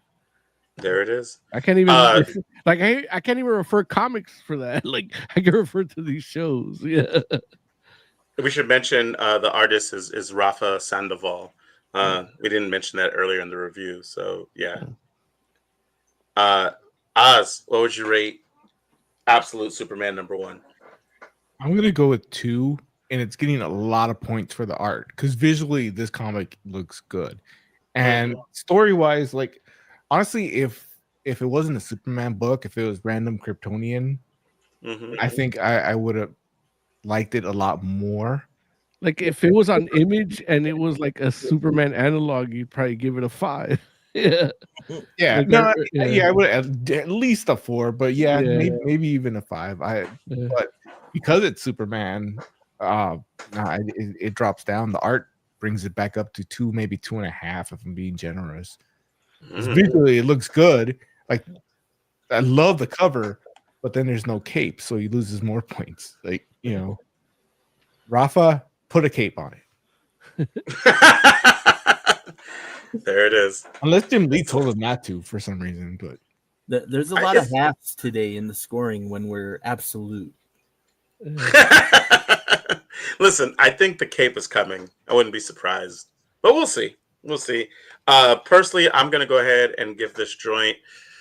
I think I gotta give it like a 3.75. Like I want to give it a 4, but it honestly the origin lags a little bit, and that brings the book down for me. The art is fantastic. I feel like the actual story that they have Superman in with everything that's happening on Earth, I think is really cool. I think it's just the Krypton stuff needed a little bit of tightening up, a little bit of editing. So yeah, 3.75 is what I'm gonna give it. You know what fucked me up? Tell me. I was watching a streamer play Life is Strange. What the fuck is the name of it? The new one, right? Like Second Shot or something? Like Picture No, not Perfect? that one. No, not that one. It was something colors. Okay. But like one of the it's with that chick that has the intuition. Mhm. The psychic ability, whatever. Yeah, I know what you're talking about. I can't remember the name of True that Colors episode. Yeah, True Colors. Okay. That her dad became a minor. So I was watching that. He got younger? No, he was a minor. Oh. No, MINER. Oh, okay. The coal, clean coal. Yes, exactly. Yeah, okay. And I saw that, and then I read the comic, and it all kind of blended in my head. So it kind of for the review, it kind of fucked up things. Like I'm trying to remember shit, and I'm remembering the game instead. It's like no, got it. So True Colors is a separate game. It's not like a revamp of the past 2 games. No, it's a standalone. Yeah, it's kind of episodic, right? Yeah. But I thought they did or maybe it's a different one because I did see like they redid the original 2 that I've been wanting to play, and I'm like, okay, it's on the Switch though, yeah, like and on the Steam, so yeah. I still can't get my Steam Deck to work. I've had it for like 2 years. I've only played 15 minutes on it. That sucks. Shit don't work. Yeah. Okay. Let's talk about Batman. Absolute Batman. What were you saying, Mo? Oh, Mo, you're muted. Mo. I don't know what happened. I was actually making a joke, like, sorry guys, I gotta go, but I didn't touch anything, and then it muted itself. Yeah, Jesus. That's funny. So, but yeah. Yeah. Well, actually, I guess I'll talk about Absolute Batman. Why not? Fine. Oh, you can go ahead, Mo. No, I'm just kidding. I'm just joking. Oh, no, go ahead. Yeah, no, absolute. I mean, Absolute Batman. Absolute, We talked yeah. right. We talked about issue 1 on the show. I want to say it was I guess about a month ago. A little bit more. So issue 2 came out, and it's continuing the story showing us a little bit more about Bruce Wayne's origin and how he kind of decided to change from the kid he was into the type of person that would aspire to become a mass vigilante. We see a little bit more. Say again. Steroids does that to you. Steroids does that to you. We also see a little bit more of the continuing dynamic between this version of Batman and Alfred, and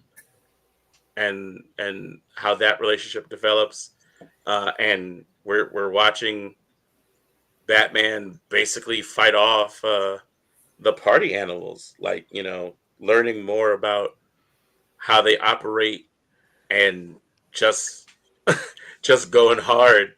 Like it's interesting, this book, because Absolute Batman 100% feels like like it's like we're going to, like, it's Batman done as an action movie. You know, and it does that unapologetically, and it's just kind of like it 100% feels like, hey, if you're with this, great, and if you're not, well, you should read something else. because it's Mountain Dew Batman. Right. Like, it amps up all of the most, like, fantastic, like the fantastical aspects of Batman, and it's just like, we're gonna crank that up, and it's so funny because that, like, I felt that way actually from issue 1, but issue 2 legit has like a panel where it says Batman AF, and I was just like, that pretty much sums up this book, where it's like, they're like, this is like, and you know, when it says Batman AF,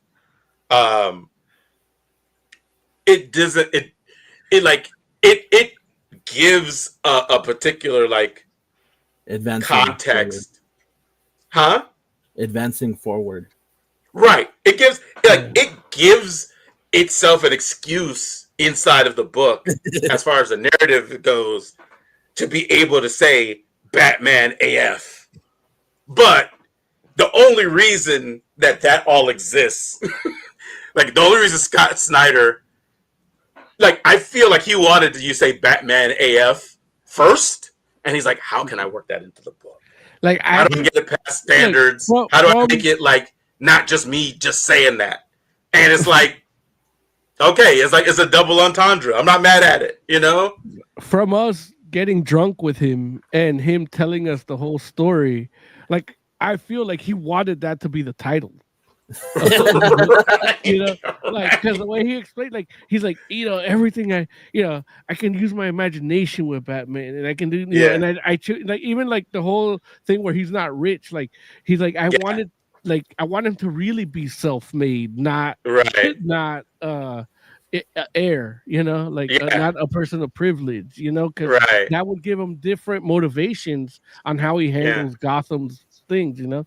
And so hearing him, you know, drunkenly tell us that as he was like forgot to put his zipper up. It was actually me that forgot to put his zipper up. Sorry. Wow. But really, like, you know, seeing him talk about it like that enthusiastically, and it really helped me sell me on this book, you know. And when I read it, it's like, dude, I watched the writer of it read it to me in a bar, and it's still like, he still managed to leave some stuff when I read issue 1, and then he didn't tell us nothing about issue 2. So when I get to issue 2, I'm like, man, what the fuck? Like, this is this is the perfect, like, what I hated about the Ultimate Universe when that kicked off. This is how you sell the, like, an alternate Ultimate Universe, all-in universe, to me, is this Batman book. Yeah. Mm-hmm. It's like Yeah. it departs Now- from the origin, but not fully. It changes some aspects of it, but it's like if there was a crisis and this Batman met another Batman, it would be an interesting story. Yeah. Right. No, I agree. I agree. Now, Oz, you got a different take on this book. What how'd you feel about Absolute Batman #2? I can't get into it. Like the more interesting aspects of it are that he's friends with the traditional villains, but we don't get any of them being villains. Like the closest we get is they kind of like suggest like penguins in the criminal underground or whatever, but I mean they're just chilling playing poker, right? You know, so the writing is interesting. Like the poker scene is really cool. The conversations they're having, I want more. Right. Yeah. Then they do goofy shit like that Batmobile. Like just you didn't like the dump truck Batmobile? I love that Batmobile. Yeah. The dump truck Batmobile was awesome. I just can't picture it in a high speed chase. Like if it doesn't have to go high speed. Yeah, like it has a battering ram in the front. A battering ram. God damn it! Wait, is the Batmobile a dump truck? It's yes, a dump truck. I thought it was a mini condominium on wheels. It is. It's got multiple floors on it. Like it's got. It's got the like Bat Cave. He RV'd the Bat Cave. You know. It's like it's three It stories. Like a whole back here. Like, yeah, this thing is at least 2 stories. Yeah, and nobody could penetrate it. Like, like, yeah. Look at this thing. It's so cool. This is a full automobile, and it's like, yeah, it's a dump truck. Mm-hmm. Because look at the thing on the back. Isn't that a dump truck? No, that's that's a cape. It has its own cape. Yeah, it has a cape too, but it's got the little fins. It's got stairs. Yeah, it's 2 fucking stories. Yeah, yeah, dude. Listen, and it's so funny because you all know, like with me and Batmobiles, where I'm kind of like, it can't be like too regular. And when I saw this joint, I was like, oh, Shrek. I was like, Batman is like, oh, I'm like, this is crazy. They got giant wheels. This thing is like, that's amazing. Like, this is what like a self-made Batman would get. Like, it's utilitarian, you know? Look, he got that from one of his construction sites. Right. Yeah. Yeah, absolutely. Absolutely. They're still trying to figure out what happened to that thing. They're like, you know what's tax deductible? Right. Exactly. But that Batmobile is like if Batman's trying to get into a fortified Arkham, I can see him pulling that out. That can't be his regular ass Batmobile. Like he's gotta have another car on the side, right? That's his everyday drive, man. Every day. Listen, man. When he goes to Kroger, Starbucks drive-thru, yeah, absolutely. He's got to repel now to get a Starbucks. but I feel like what you said though, Oz, and like I agree with you in the sense that, or what I'll say is what you said right there is what personifies, I think, this book, where it's like that thing is so over the top that it is ridiculous. And it's just a matter of whether you appreciate that, like the like how ridiculous it is, and that makes you smile. Right. Like how absurd it is, or if it's so absurd that you're like, oh, it's too much, and you're just like, why are we doing all of this? And I think that's the difference between the people that like this book and don't like this book. And I don't think that I don't know that either one of us is wrong. It's just a matter of taste, right? If you like the first John Wick, then you should like this book. Like, the wild part is John Wick's a little understated in comparison, right? Like, kind of. Like, I mean, like... Well, you don't have a dump truck. Right, dump truck, right? Like, you know, so honestly... Absolute Batman makes Dark Knight Returns Batman look like Adam West. Yeah. Yeah. Yeah, and and don't get me wrong, like you're right, like Dark Knight Returns Batman was kind of like the standard for like what a gritty Batman is. I will say that I do feel like whatchamacallit, Thomas Wayne Batman kind of was like the modern encapsulation of that, where it was like, okay, like, Thomas Wayne Batman was like super gritty.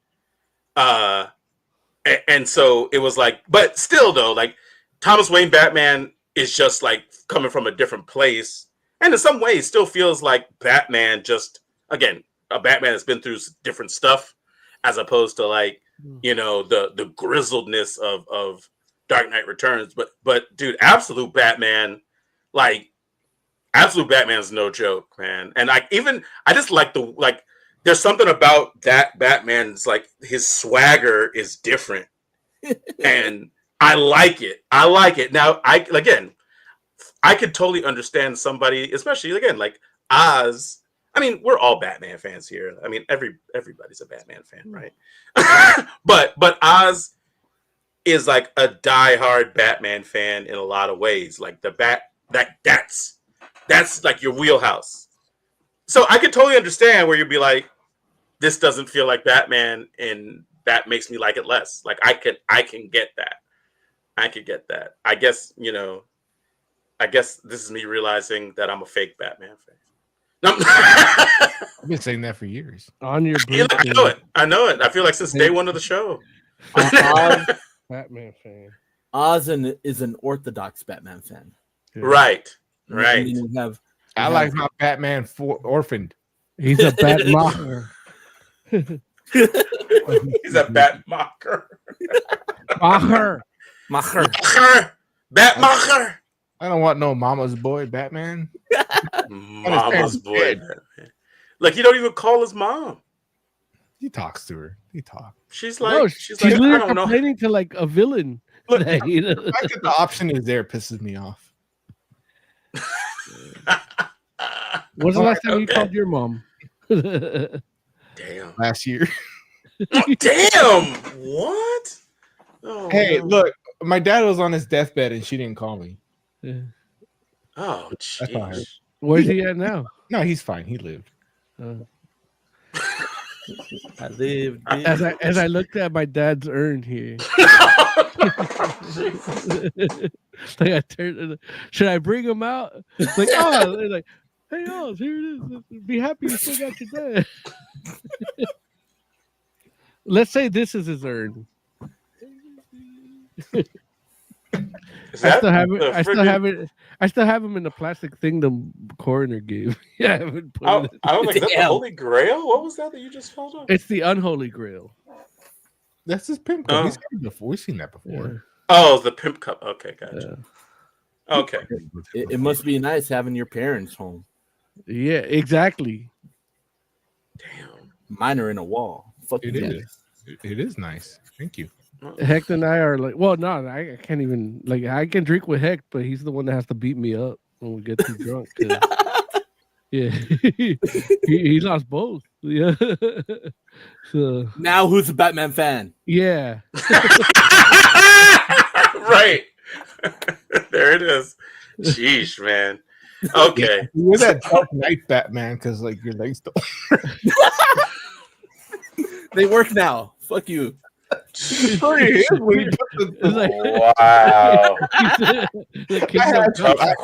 Oh, Jesus. The Kingdom Come Batman with the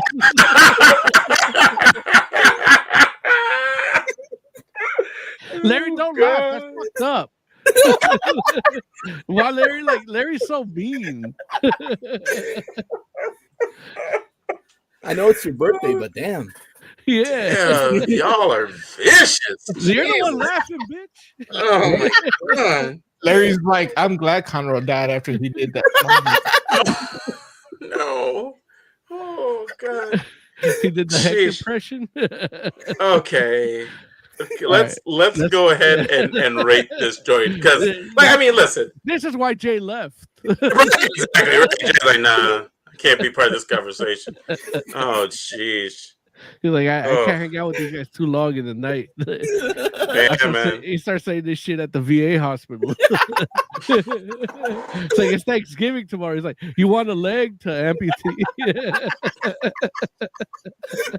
God damn it. Yeah, another beer.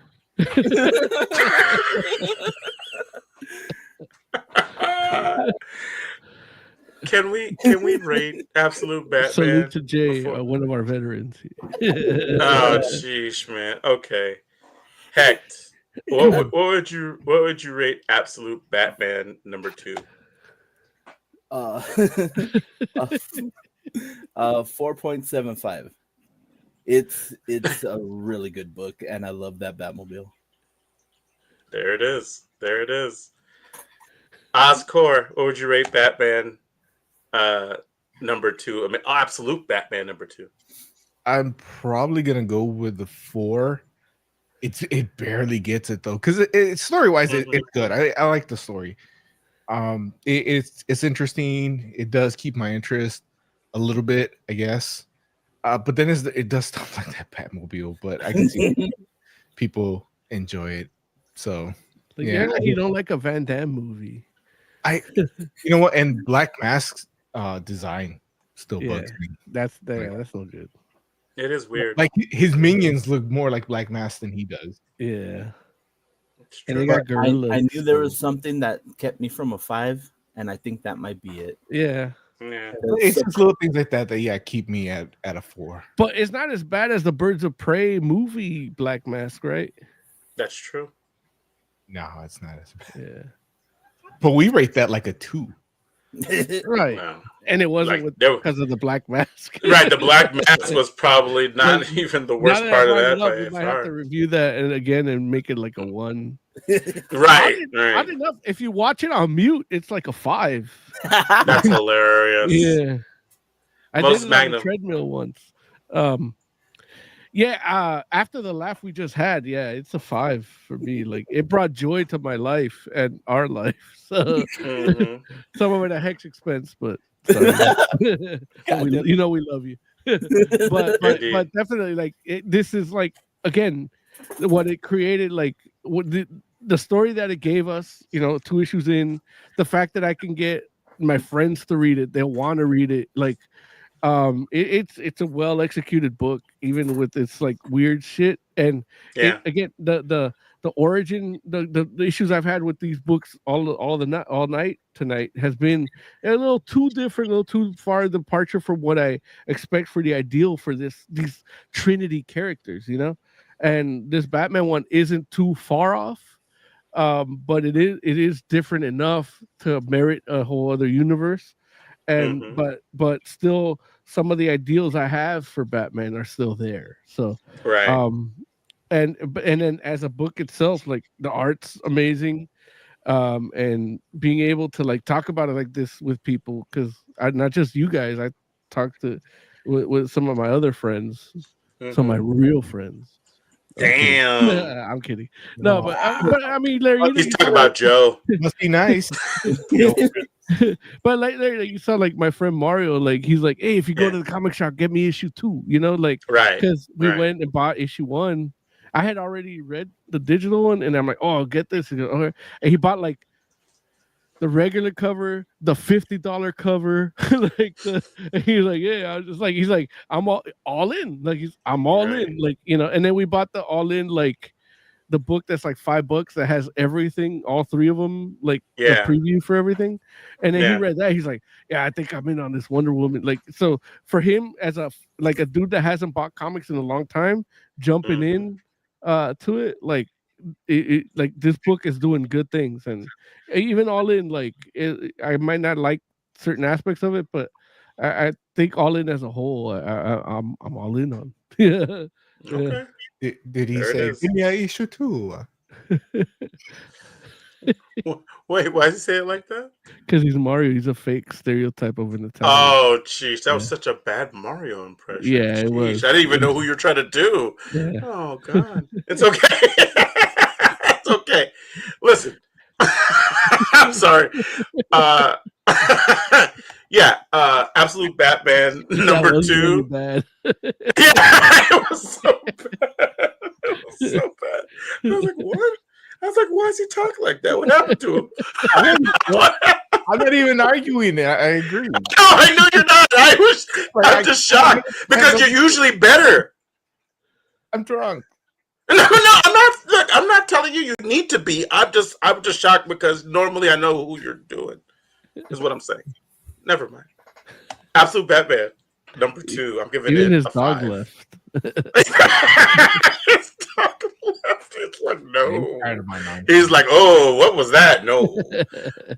I'm giving it a 5 because yeah, it's just fun, man. Like it's just too fun.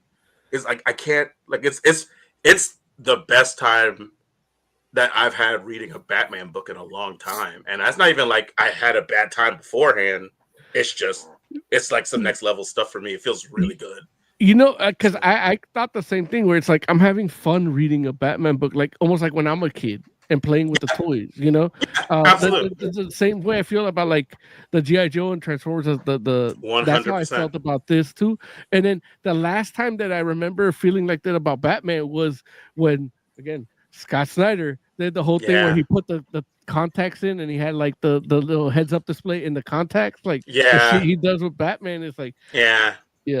There's a reason he ain't doing Marvel books because I think he's been imagining this shit since he was like 6, you know. Books out, yeah. Nah, you're right. Like he might just be like, I mean, he's kind of like the DC equivalent of what oh geez, all of a sudden what look, your boy is to Spider-Man. Oh, Dan Slott, yeah. Thank you, Jesus. Like he's kind of like what Dan Slott was to Spider-Man, where he's just like when he's able to get his hands on that character, it's like magic happens, you know. And it's like hopefully he'll never lose it. Wait till we get Batboy. That's how we know. Like that's the shark jump. That's one of the things where when we were drinking and talking, I asked him, it's like, hey man, if you were to do a Marvel book, like what? He's like, oh, he goes, I have about 9 issues of Captain America in me, you know, like. I would love to see what he would do with Captain America. So, that'd be interesting. He goes, it's one of the characters I love too. So I've always as a kid, like the fantasies are there, and then he goes, I've already kind of like. If they were to come to me, like I have 9 issues ready for them. That's interesting. If they were to come to him, it's like, no one at Marvel's ever asked Scott Snyder to do, or is he in like a DC contract or something? Well, you know, he is on a DC contract, but but even now, I think like with Absolute, I think he's still. But again, like I mean, you know, they're doing Dark Web over at Marvel, like you know. That's the dude they're banking on, the dude that did Dark Web, like you know, so he's doing like what 30% of all the books right now. Not the dude that did I mean did he do Dark Web too? The dude that did you're talking about that did the Null joint, right? King in Black? Not Donny Cates, no. Oh no, the other dude. He did the Mary Jane book with Black Cat. Wait.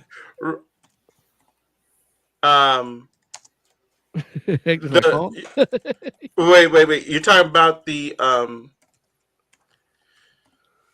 dude that's doing Avengers right now? Damn it. All of a sudden, I can't remember this fool's name. Look, now they're attributing it to Zeb Wells, but it ain't no Zeb Wells. No.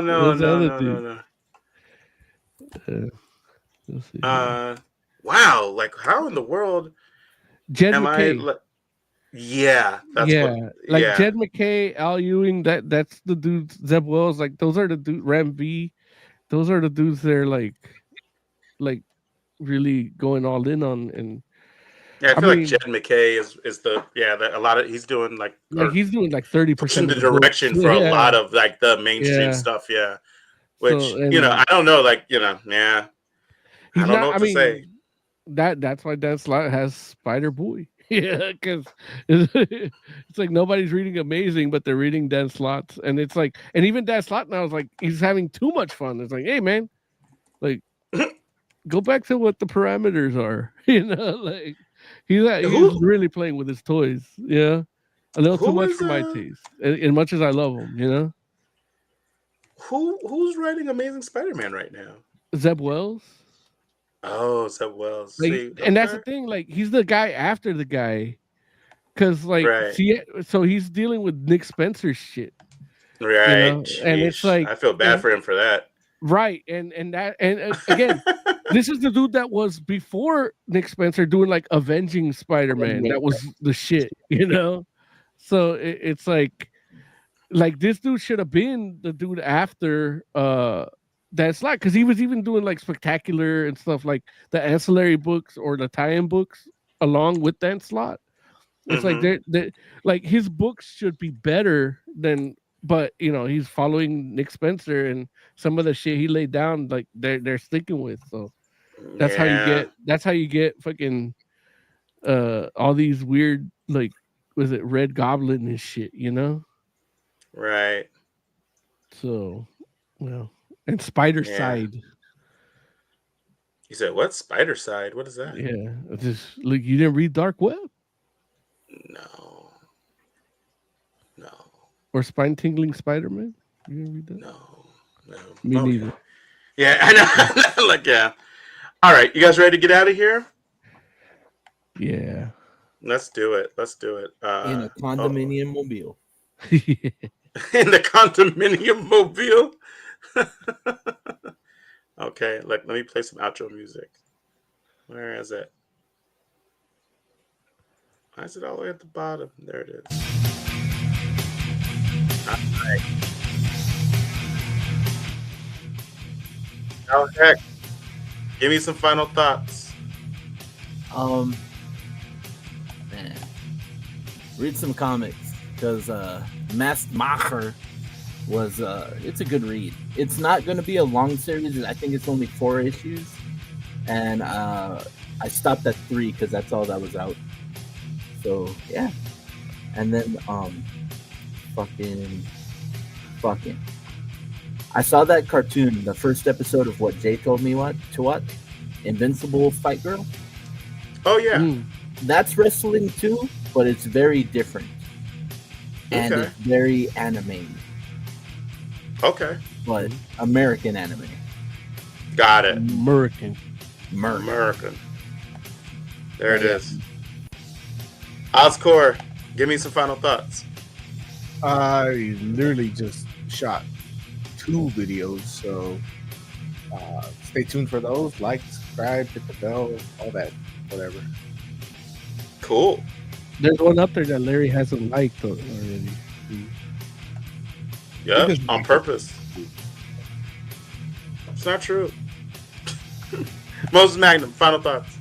I owe apologies to Oz. Man, I should have pre-produced this, but a couple weeks back, I laughed at him maniacally when he suggested a Midnight Suns movie, and then the next day there was a news story that could happen, and it got me thinking. It's like, yeah, technically, I mean, you have everything you need now with what they have, like, and get a good Midnight Suns team, like, with Hellstrom, you got Damon Hellstrom, and you're not gonna get Hellstrom, no.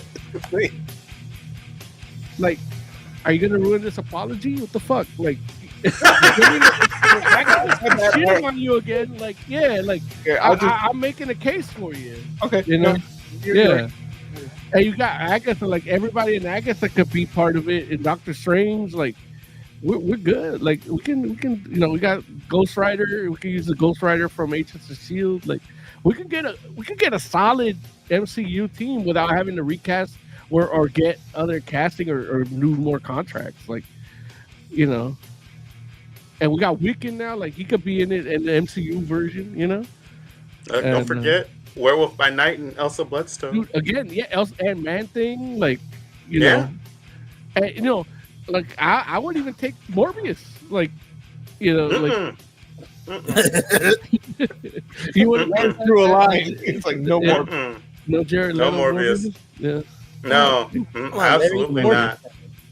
All right. Don't do that. Either way, we got them all. Like, and then Moon Knight, like, you know, you could use that Moon Knight. Mm-hmm. Hey, with the football, like Pee Wee football pads and all. Like, yeah. There it is.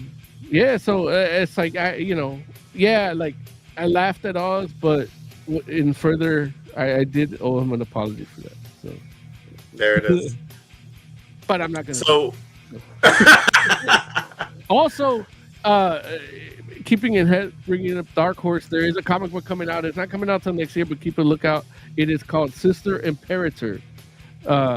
It's coming out. It is the origin story of the matriarch of the Ghost mythos, the band Ghost.